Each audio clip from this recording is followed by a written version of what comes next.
So this is about the preparation for 2 endorphin and oxytocin-filled ecstatic practices, suggested and requested but not required.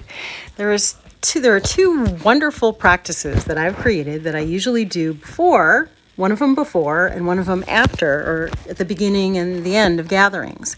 So if you are able to borrow, buy, or create kind of from some things you have at home, some version of the following so that you can participate the first 5 to 10 minutes of the Zoom gatherings, the last 5 to 10 minutes of the Zoom gatherings for the first gathering, maybe the first few, maybe the first handful, until people have, so I'm talking about a drum practice and a Tibetan bowl practice. Until at least a few people have them, I will demonstrate, and it's fine for you to just watch and listen. But eventually, when people have them, then it'll be a separate gathering before and after, like 15 minutes to a half an hour on most of my gatherings. So what I'm creating this video about is just to let you know a little bit about it and how to find them if you want to get them. I will actually have at some point, a regular video, not just a picture with me talking, of me showing how to do them, because I'd prefer to just do the practice in the gatherings rather than teach it. Although, like I said, for at least the first gathering, I will teach it, and probably a little more after that. But anyway, so the first practice is using a drum, a special kind of drum. I will describe what kind of drum it is, how you can find it, other versions you could find, and also what you could do grab from home if you don't want to go get it or borrow a drum. So ideally, you want to use a Native American medicine drum, which is a kind of large circular flatter kind of drum with a open back that super vibrates. It's like a Tibetan bowl in how much it vibrates. Native American medicine drums are harder to find at this time, at least. You can go to different kind of instrument stores. You can also buy instruments online that make synthetic drums that look like that. Another Celtic drum that looks like that is a bodhrán. They are all different, though, and the Native American medicine drum is very unique and different than all other drums. It vibrates super, well. Although nowadays, so many people have made different versions of things, you may just be able to get a drum that is large and circular with an open back that is super vibrational.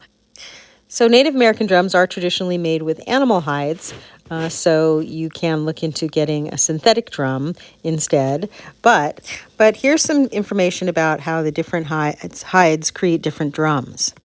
The Native American drums are usually made from buffalo hides or elk hides, and the buffalo hides often have a more nourishing kind of sound, but if there's dampness in the air, especially if you're outside, it can stop playing. The elk drums don't tend to have that problem, and of course synthetic drums don't have that problem at all. But any kind of handheld drum, especially one with an open back, will work for this. And if you have a plastic bucket that seems resonant and something you can bonk it with, that will certainly do for now. But if you're inspired and you want to borrow or buy a Native American medicine drum and you have the funds to do that, or somebody who will loan you one, I definitely recommend it. And then for the practice at the end, which is the Tibetan bowl practice that I've created that you see in the photo for this video. So if it doesn't work for you to borrow one, metal saucepans like stainless steel pressure cookers often have a nice sound, and if you have something to bonk it with, you could use that for this. But even though they can be super expensive on average, you can get them really cheap at flea markets. And if you happen to live in Los Angeles, on Venice Beach, there's a seller who sells them really inexpensively.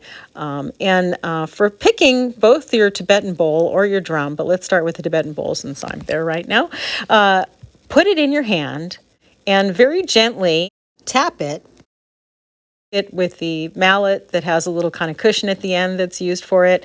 But putting it in your hand so you can really feel the sound as well as hear it, and then pick one which feels good for your body, because they all have different tones and timbres and and kinds of vibration, etc. And same with the drums. Play the different drums and pick one that feels good for your body. All drums are different. They have different timbres, different tones. The one in the bottom in the drum photo and somewhere on my video has a more booming, lower, more nourishing, grounding tone. The one on top has a more shivery, clarative, eerie, magical tone. They're both magical and they're both nourishing, but just to give a little differentiation, I have the contact info of the two drum makers both on the photo and in the comments. I'm searching for the one bowl maker that I know that I have in the photo. The rest I got at flea markets. Like I said, I'm not going to describe the practice now, and if you're coming to the gatherings, you can just check it out, the first one at least. But I really want to start sharing a regular practice with people. So if you're interested in participating, you might want to start checking and looking around now to search for and borrow or grab some substitute in your home so that you can participate in the practice when we do it at gatherings. And I forgot to say, there are some sites where people in the community sell bowls on the internet where they have you can listen to each one. I don't know if they do that with drums, but you can certainly check. Look forward to sharing it all with you. And like I said, I will sometime soon create a video showing you the practices that I've created, or at least some of them. I'll start playlists and start sharing, teaching the practices. But you can certainly learn in the first gatherings that I restart and have it. And when I make the videos, then, I'll play some of the different, the two drums and the different bowls that I have. All right, awesome. Look forward to sharing it with you soon. Oh, and I'm not affiliated in any way, any kind of business thing, or getting any kind of money or deal or anything from these drum makers or the bowl maker if I post it. But I know at least that Paul Tolokai's reservation was hit hard by COVID, and I believe their proceeds goes to support people who are very desperately in need. So, but regardless, just supporting the people who, crediting and the people who made these wonderful drums.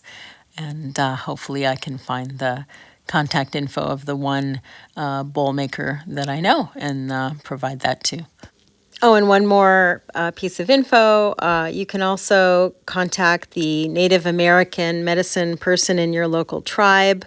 That's how, or someone who knows them, that's how I found at least one of these Native American drum makers. Happy exploring!